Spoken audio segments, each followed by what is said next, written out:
राम राम पे विद्यार्थियों, स्वागत है आपका आज की क्लास में। दोस्तों हम एसएससी रेलवे तैयारी करने वाले विद्यार्थियों के लिए बहुत ही महत्वपूर्ण क्लास लेकर आए हैं। अगर दोस्तों आप एसएससी रेलवे तैयारी कर रहे हैं तो ये वीडियो आपके लिए काफ़ी यूजफुल होगी। तो चलते हैं आज हमारी वीडियो पर। ये रहा पहला प्रश्न आपके सामने। दोस्तों इसमें हम आपको साइंस के महत्वपूर्ण प्रश्न करवाएंगे। ध्वनि किस प्रकार की तरंग होती है? अनुप्रस्थ तरंग, अनुदैर्घ्य तरंग, स्थायी तरंग या फिर कोई नहीं। तो ध्वनि जो होती है वो अनुदैर्घ्य तरंग होती है। ऑप्शन 20 का करेक्ट आंसर होगा। दोस्तों ये रहा अगला प्रश्न आपके सामने। ध्वनि को सुनने के लिए कौन सा माध्यम आवश्यक है? निर्वात, ठोस, द्रव या माध्यम होना आवश्यक है? दोस्तों ध्वनि सुनने के लिए ये नहीं, माध्यम होना आवश्यक है। कोई सा भी माध्यम हो उसके माध्यम से हम ध्वनि को सुन सकते हैं। ध्वनि की इकाई क्या है? मीटर है, न्यूटन है, हर्ट्ज है या फिर सेकंड है? दोस्तों आपको पता हो ध्वनि को जो है वो हर्ट्ज में मापा जाता है, तो हर्ट्ज इसकी जो है मुख्य इकाई है। ध्वनि की चाल सबसे अधिक किस माध्यम में होती है? ठोस माध्यम में, द्रव माध्यम में, गैस में, फिर निर्वात में? ठोस माध्यम में जो होती है ध्वनि की सर्वाधिक ठोस माध्यम में जो है चाल सबसे अधिक होती है ध्वनि की। मानव कान किस आवृत्ति की ध्वनि सुन सकता है? 0 से 100 हर्ट्ज की, 20,000 हर्ट्ज की, 200 से 2 लाख हर्ट्ज की या फिर 2 से 20 हर्ट्ज की? 20 से दोस्तों 20,000 हर्ट्ज की जो है मानव का जो कान है इतनी आवृत्ति की ध्वनि को सुन सकता है, अर्थात सहन कर सकता है। अल्ट्रासोनिक ध्वनि की आवृत्ति होती है 20 हर्ट्ज से कम, 20 हर्ट्ज से और 20,000 हर्ट्ज, 20,000 हर्ट्ज से अधिक या फिर 2 लाख हर्ट्ज से अधिक। या फिर अल्ट्रासोनिक जो ध्वनि होती है दोस्तों, ये ऑप्शन सी इसका करेक्ट आंसर होगा। 20 हर्ट्ज से अधिक की जो ध्वनि होती है उसे अल्ट्रासोनिक ध्वनि के नाम से जाना जाता है। यह दोस्तों अगला प्रश्न आपके सामने। प्रतिध्वनि सुनवाई देने के लिए ध्वनि स्रोत और परावर्तक के बीच न्यूनतम दूरी कितनी होनी चाहिए? 5 मीटर, 10 मीटर, 17 मीटर या फिर 34 मीटर? दोस्तों यहाँ पे पूछा गया न्यूनतम दूरी जो है 17 मीटर होनी चाहिए। ऑप्शन सी इसका करेक्ट आंसर होगा।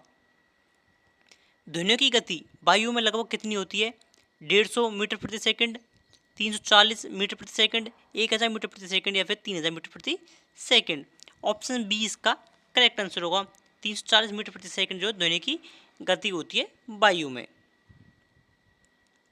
ध्वनि की तीव्रता मापी जाती है। दोस्तों ध्वनि की तीव्रता को किसके द्वारा मापा जाता है?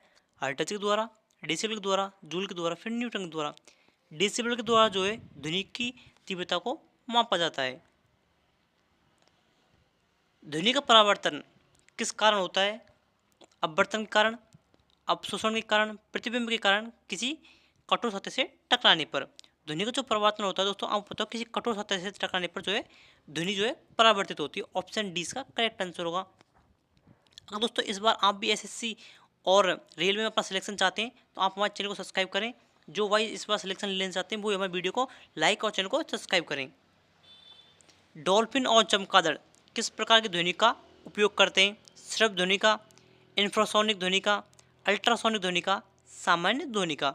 यहाँ पूछेगा डॉल्फिन और जो चमगादड़ होते हैं दोस्तों अल्ट्रासोनिक ध्वनि का जो है उपयोग करते हैं। ऑप्शन सी इसका करेक्ट आंसर होगा। कौन सा यंत्र ध्वनि तरंगों को रिकॉर्ड करने में सहायक है? Micrometer, telescope, microphone, barometer? Microphone जो है दोस्तों ध्वनि तरंगों को रिकॉर्ड करने के लिए सहायक है। ऑप्शन सी इसका करेक्ट आंसर होगा। किसी ध्वनि की तीव्रता किस पर निर्भर करती है? आवृत्ति पर, आयाम पर, तरंग दैर्घ्य पर, परावर्तन पर? आयाम पर जो है ध्वनि की तीव्रता निर्भर करती है। पराश्रव्य तरंगों का उपयोग होता है संचार में, नेविगेशन में, चिकित्सा में, उपरोक्त सभी में? पराश्रव्य जो तरंग होते हैं दोस्तों उनका उपयोग जो है उपरोक्त सभी में होता है। ऑप्शन डी इसका करेक्ट आंसर होगा। ध्वनि तरंगों के लिए कौन सा कथन सत्य नहीं है? दोस्तों यहाँ पूछा गया सत्य नहीं है। यह ऊर्जा का संचार करती है, यह निर्वात में यात्रा कर सकती है, यह अनुदैर्घ्य होती है, यह परावर्तित हो सकती है? ऑप्शन ए यह ऊर्जा संचार करती है दोस्तों। ऑप्शन ए इसका करेक्ट है एकदम। यह अनुदैर्घ्य होती है, ये भी सही है। यह परावर्तित हो सकती है, ऑप्शन डी भी सही है। यह निर्वात में यात्रा कर सकती है दोस्तों। ऑप्शन बी जो इसका सही नहीं है, कथन सत्य नहीं है। ऑप्शन बी इसका गलत कथन है, तो अर्थात ऑप्शन बी इसका सही आंसर होगा। क्यों यह पूछा गया सत्य नहीं है, तो ऑप्शन बी जो है सत्य नहीं है। दोस्तों ये आ गया अब आपके कुछ सामने कुछ नेत्रों से संबंधित प्रश्न। पिछले प्रश्न हम आपने को फिजिक्स से संबंधित किए थे, अब हम आपको नेत्र से संबंधित कुछ प्रश्न करवाएंगे। आँख का कौन सा भाग प्रकाश को नेत्र के अंदर प्रवेश करने देता है? रेटिना, कार्निया, पुतली या फिर लेंस।